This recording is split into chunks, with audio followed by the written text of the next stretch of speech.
It's time to check your money with Mike Jennings, wealth advisor with Brackens Financial Solutions Network, LLC, and a registered representative of LPL Financial, member SIPC.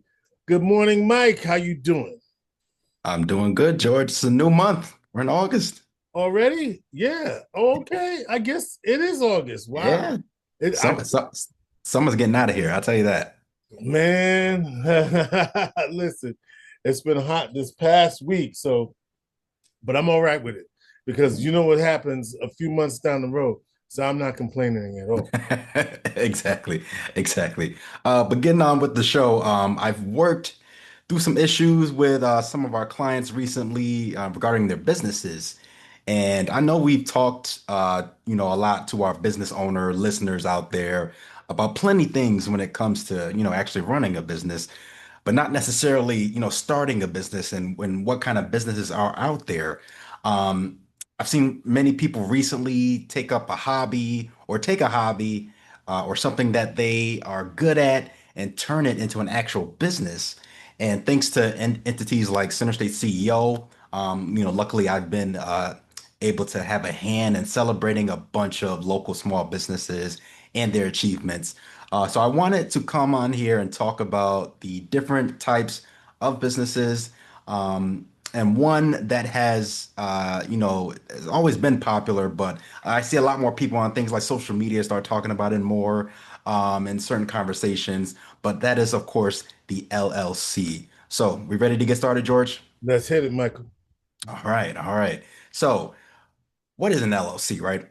LLC stands for a limited liability company. It's a very, like I said, it's a very common type of business, and it's actually the most common type of small business. I believe the figure is around 49% of small businesses are LLCs versus all the other types of businesses.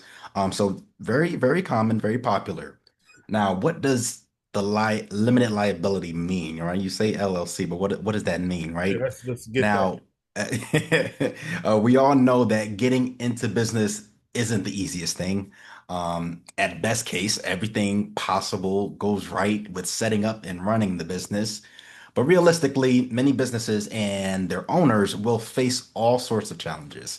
But small businesses is the lifeblood of the American economy, and they are the largest employers of Americans. Most Americans who have a job, they have a job at a small business.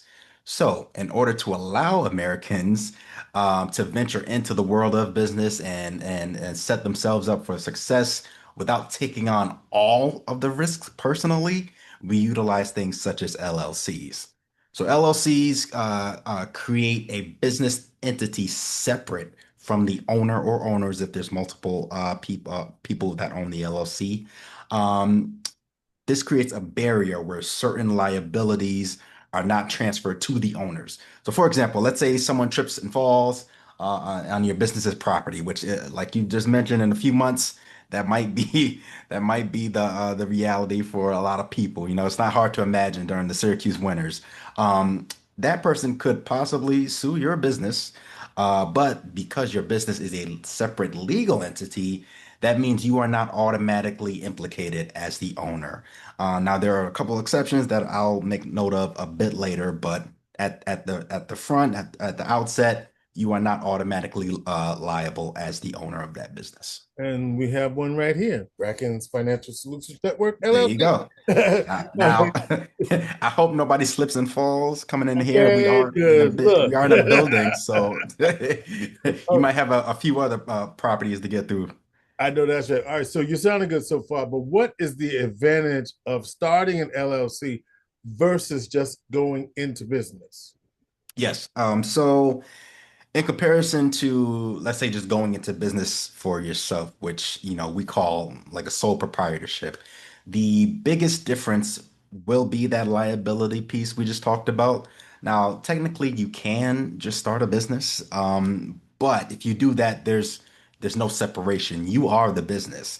So any debts, obligations, liabilities that the business owes, or is responsible for, you owe and are responsible for.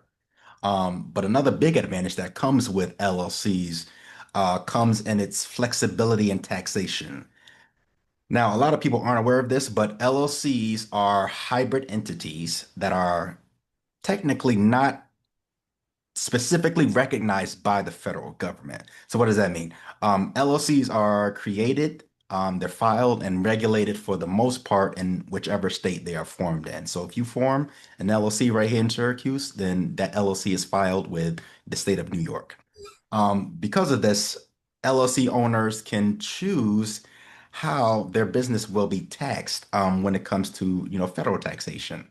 And those options are to be taxed as either a sole proprietorship, like we just talked about, or taxed as a partnership. This is another type of business, or taxed as a corporation, which is defined as either an S corp or a C corp. And we can get into that another episode.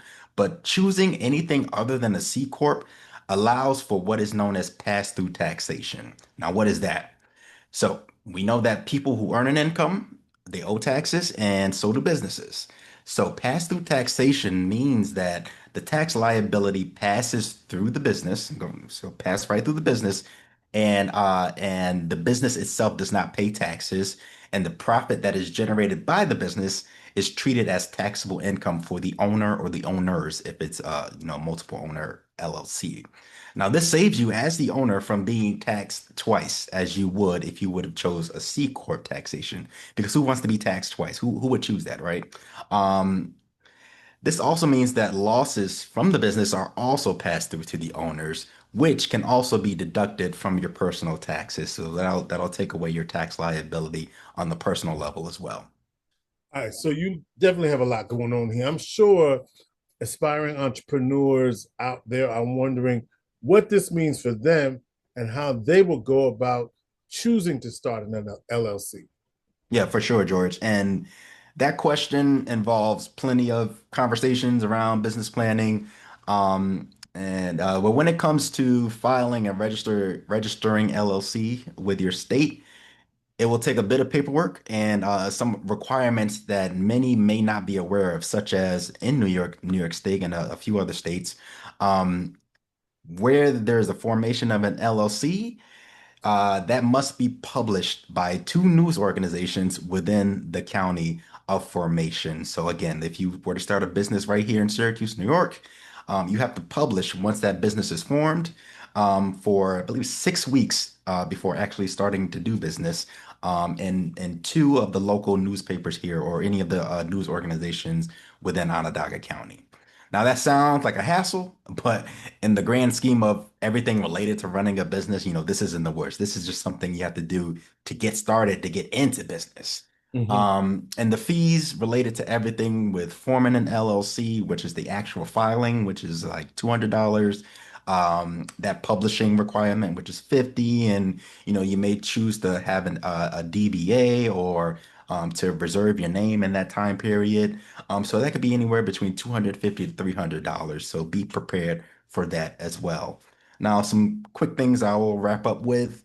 If you start an LLC, understand that it is a legal separate entity from you as the owner, and that must be treated as such. So remember when I said that there was an exception to that limited liability thing, right?